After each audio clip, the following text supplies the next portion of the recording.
歡迎光臨 Super 廚房，請點讚、分享同埋訂閱。米粉一嚿，水滾啦，放啲米粉落去煲大約2-3分鐘，用筷子撩鬆啲米粉，啲米粉已經鬆開晒啦。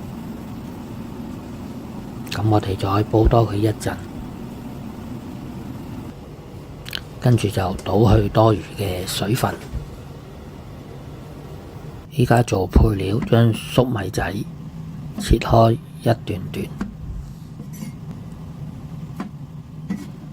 紅蘿蔔切長條形，切少量嘅松花，少許嘅火腿切絲備用。啲米粉已經擎乾晒水啦，咁我哋攞個碗出嚟，放啲米粉落去，落半茶匙嘅鹽，1湯匙嘅老抽，用筷子將佢撈勻，跟住再加入2茶匙嘅蠔油，用筷子將佢撈勻。啲米粉已經有咗啲底味啦，咁我哋煲一大鑊嘅水，放啲紅蘿蔔同埋粟米仔落去，將佢煲一陣。同一時間我哋處理半個洋葱，將洋葱切碎。水滾咗啦，放埋啲洋葱落去，同啲紅蘿蔔同粟米仔煮一陣，跟住就畢返起佢。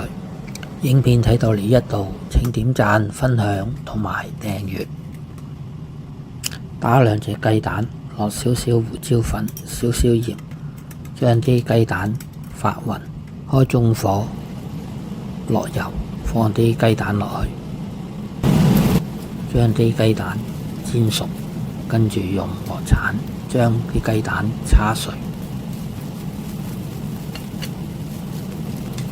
跟住放啲紅蘿蔔、粟米仔、洋葱同埋火腿落去，將佢炒勻。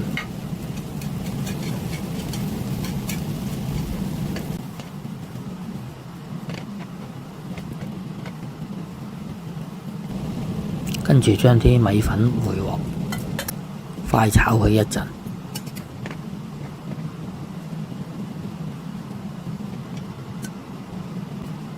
再放入葱段，